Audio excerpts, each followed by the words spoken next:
Hello everyone, welcome to my channel. इस video में मैं आपके लिए इंडियन पॉलिटी के कुछ बहुत ही इम्पॉर्टेंट क्वेश्चन लेकर आई हूँ। और ये जो आपके कोई भी कॉम्पिटिटिव एग्ज़ाम हो, जैसे कि अभी DSSP के एग्ज़ाम होने वाले हैं और रीट की तैयारी भी चल रही है, तो सभी के लिए बहुत इम्पॉर्टेंट होने वाले हैं। तो चलिए हम स्टार्ट करते हैं। उससे पहले अगर आप मेरे चैनल पे नए हैं तो प्लीज़ मेरे चैनल को सब्सक्राइब कर लीजिए, ताकि मुझे इसी तरह से मोटिवेशन मिलता रहे और मैं आपके लिए बहुत अच्छे वीडियोस लेकर आऊँ। साथ ही आप कमेंट बॉक्स में ये लिखकर भी बताइए कि आपके कितने क्वेश्चन सही हुए। ठीक है, तो चलिए अब स्टार्ट करते हैं। तो हमारा पहला क्वेश्चन है, भारतीय संविधान में संघात्मक प्रणाली किस विदेशी संविधान से ली गई है? अब देखिए, संघात्मक प्रणाली, जैसा कि अनुच्छेद 1 में हमें बोला गया है कि भारत जो है राज्यों का संघ है, जिसमें केंद्र और राज्य सरकार में जो है शक्तियों का विभाजन किया गया है। तो जिस तरह से हमारे भारत में संघात्मक प्रणाली है, वो किस विदेशी संविधान से ली गई है? तो इसका आंसर क्या होगा? कनाडा से। कनाडा में भी हमारी तरह ही संघात्मक प्रणाली है, तो ये जो है हमारे कनाडा से ही ली गई है। कनाडा से ही हमारे भारत में ये प्रणाली अपनाई गई है। ठीक है, अगले क्वेश्चन पे चलते हैं। हमारा सेकंड क्वेश्चन है, संघ और राज्यों के बीच विषयों का वितरण संविधान की किस अनुसूची में दिया गया है? जैसे कि अभी हमने ऊपर पढ़ा कि भारत राज्यों का संघ है, तो इसी वहाँ पर जो है संघ और राज्यों के बीच विषय बांटे गए हैं। तो ये किस अनुसूची में दिया गया है? तो इसका आंसर है 7वीं अनुसूची। ये जो है 7वीं अनुसूची के अंदर जो है विषयों का बंटवारा किया गया है। नेक्स्ट क्वेश्चन है हमारा क्वेश्चन नंबर 3, बंधुआ मजदूर उन्मूलन अधिनियम संसद में कब पारित किया गया? तो इसका आंसर हो जाएगा हमारा 1976 में। 1976 में बंधुआ मजदूर उन्मूलन अधिनियम संसद में पारित किया गया। नेक्स्ट क्वेश्चन, क्वेश्चन नंबर 4, मौलिक अधिकारों में कौन संशोधन कर सकता है? तो मौलिक अधिकार जो हैं हमारे फंडामेंटल राइट्स, उनमें कौन संशोधन, फेरबदल जो है वो कौन कर सकता है? तो वो अधिकार सिर्फ और सिर्फ संसद के पास है। सिर्फ संसद ही जो है वो मौलिक अधिकारों में संशोधन कर सकती है। नेक्स्ट क्वेश्चन है क्वेश्चन नंबर 5, प्रेस की स्वतंत्रता संविधान के किस अनुच्छेद में अंतर्निहित है? प्रेस की स्वतंत्रता किस संविधान में आती है, मतलब संविधान के किस अनुच्छेद के अंतर्गत आती है? तो इसका आंसर हो जाएगा अनुच्छेद 19(1) क के अंतर्गत। जैसे कि अनुच्छेद 19 में बहुत सारी स्वतंत्रताएं दी गई है हमें, तो जो प्रेस की स्वतंत्रता है वो किसके अंतर्गत आती है? तो 19(1) क में आती है ये। ठीक है, नेक्स्ट क्वेश्चन है क्वेश्चन नंबर 6, 42वें संविधान संशोधन के तहत जोड़े गए मौलिक कर्तव्यों को किस देश के संविधान से लिया गया है? 42वें संविधान संशोधन के तहत जो मौलिक कर्तव्य जोड़े गए हैं, यानी कि मौलिक कर्तव्य जो हैं वो कौन से देश के संविधान से लिए गए हैं? तो ये लिए गए हैं सोवियत संघ से। बहुत सारे जैसे हमारे मौलिक कर्तव्य हैं, मौलिक अधिकार हैं, नीति निदेशक तत्व है, ये अलग अलग देश के संविधान से अपनाए गए हैं। तो इसी तरह से जो हमारे मौलिक अधिकार हैं वो हमारे सोवियत संघ से लिए गए हैं। नेक्स्ट क्वेश्चन है क्वेश्चन नंबर 7, संविधान में नागरिकों के मूल कर्तव्य की व्यवस्था 42वें संविधान संशोधन के तहत किस वर्ष में की गई थी? यानी कि जो 42 जो हमारा संविधान संशोधन है, 42वां संविधान संशोधन, ये किस वर्ष बना था? तो ये बना था 1976 में, जिसमें हमारे मूल कर्तव्य जोड़े गए थे।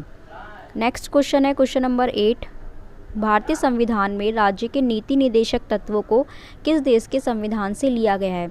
अभी ऊपर हमने पढ़ा था मौलिक कर्तव्यों को, तो मौलिक कर्तव्य जो थे हमारे,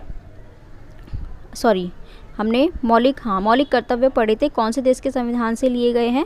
सोवियत संघ से। अब हम पढ़ रहे हैं कि राज्य के जो नीति निदेशक तत्व हैं वो कौन से संविधान से लिए गए हैं, किस देश के संविधान से लिए गए हैं? तो ये लिए गए हैं आयरलैंड से। ठीक है, नीति निदेशक तत्वों को आयरलैंड के संविधान से लिया गया है। ये बहुत ज़रूरी है याद रखने कि कौन सी चीज़ जो है, यानी कि नीति निदेशक तत्व, मौलिक कर्तव्य, मौलिक अधिकार, ये सब कौन से देश के संविधान से अपनाए गए हैं। नेक्स्ट क्वेश्चन है क्वेश्चन नंबर 9, ग्राम पंचायतों के गठन से संबंधित अनुच्छेद। ग्राम पंचायत का गठन जो है किस अनुच्छेद के अंतर्गत आता है? तो यह आता है अनुच्छेद 40 में।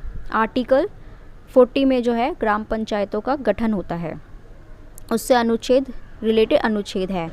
नेक्स्ट क्वेश्चन है क्वेश्चन नंबर 10, संविधान के अनुच्छेद 51 आर्टिकल 51 का संबंध किससे है? तो इसका राइट आंसर हो जाएगा हमारा अंतर्राष्ट्रीय शांति और सुरक्षा। ये अंतर्राष्ट्रीय है, ये राष्ट्रीय नहीं है, अंतर्राष्ट्रीय है। ठीक है, तो अंतर्राष्ट्रीय शांति और सुरक्षा से संबंधित है हमारा आर्टिकल नंबर 51।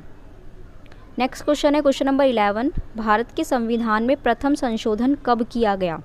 तो पहला संशोधन भारतीय संविधान में किया गया था 1951 में। तो इसका राइट आंसर है 1951। नेक्स्ट क्वेश्चन है हमारा, राज्यसभा के सदस्य चुने जाते हैं। अब राज्यसभा के बारे में बात कर रहे हैं, तो राज्यसभा आता है आर्टिकल 80 के अंतर्गत, यानी कि अनुच्छेद 80 में।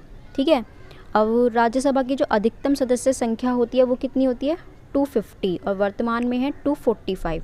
अब इस 245 में से जो 233 सदस्य होते हैं, यानी कि 233 सदस्य, ये तो चुने जाते हैं राज्य और संघ राज्य से, और जो 12 सदस्य होते हैं वो चुने जाते हैं हमारे राष्ट्रपति के द्वारा। राष्ट्रपति मनोनीत करते हैं, जैसे जो कला, साहित्य, विज्ञान, समाज सेवा, इनसे रिलेटेड जो अनुभवी व्यक्ति होते हैं उनका चुनाव किया जाता है। तो टोटल जो है हमारे 245 सदस्य होते हैं।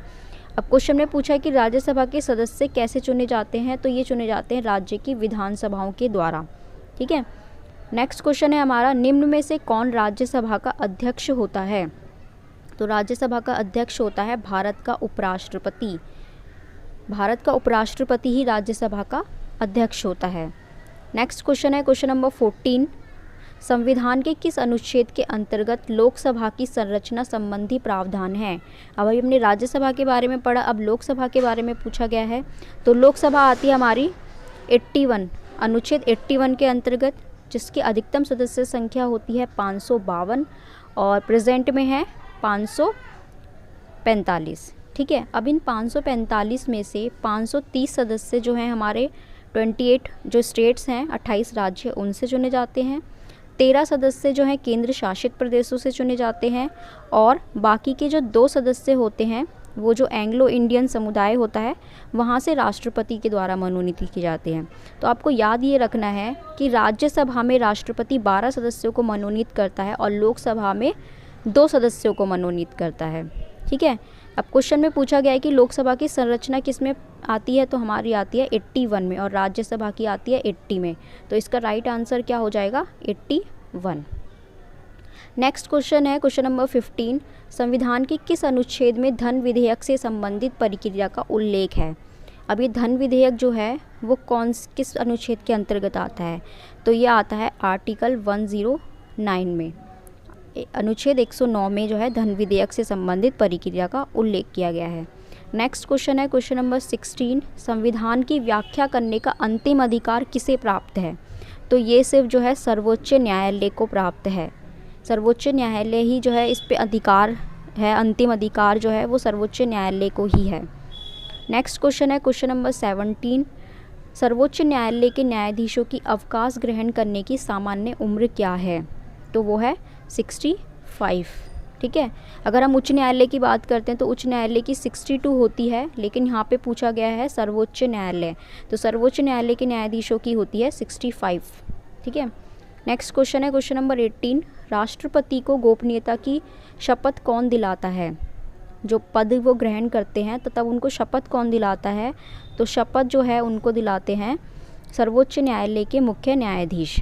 ठीक है, सर्वोच्च न्यायालय के मुख्य न्यायाधीश राष्ट्रपति को पद की गोपनीयता की शपथ दिलाते हैं। क्वेश्चन नंबर 19, राज्य विधानसभा के सदस्यों का कार्यकाल, जो राज्य विधान परिषद है, जैसे राज्य विधानसभा है उसी तरह से विधान परिषद जो है उनके सदस्यों का कार्यकाल कितना होता है? तो 6 वर्ष। अगर यहाँ पे पूछा जाता है विधानसभा तो हम लिखते 5 वर्ष। यहाँ पे पूछा गया विधान परिषद, तो विधान परिषद के सदस्यों का कार्यकाल होता है 6 वर्ष। उसी तरह से लोकसभा के सदस्यों का कार्यकाल होता है 5 वर्ष और राज्यसभा के सदस्यों का कार्यकाल होता है 6 वर्ष। नेक्स्ट क्वेश्चन और लास्ट क्वेश्चन है हमारा, वर्तमान में भारत के कितने राज्यों में विधान परिषद है? अब आपको ये बताना है कि वर्तमान में भारत में कितने राज्यों में विधान परिषद है। तो अभी जो है भारत में 6 राज्यों में विधान परिषद है। पहले जम्मू कश्मीर में भी थी, लेकिन अब जम्मू कश्मीर जो है वो स्टेट नहीं रहा है, तो इसीलिए अब जो है 6 राज्यों में ही विधान परिषद है। ठीक है, तो यहाँ पे हमारे ये सारे क्वेश्चंस जो हैं वो सॉल्व हो गए हैं। और आई होप आपको ये वीडियो अच्छा लगा हो, आपको पसंद आया हो और आपको यूज़फुल लगा हो। अगर आपको वीडियो अच्छा लगा हो तो प्लीज़ वीडियो को लाइक करें, शेयर करें, कमेंट में ज़रूर बताएं कि आपके कितने क्वेश्चन ठीक हुए हैं, और मेरे चैनल को सब्सक्राइब करना ना भूलें। Thank you.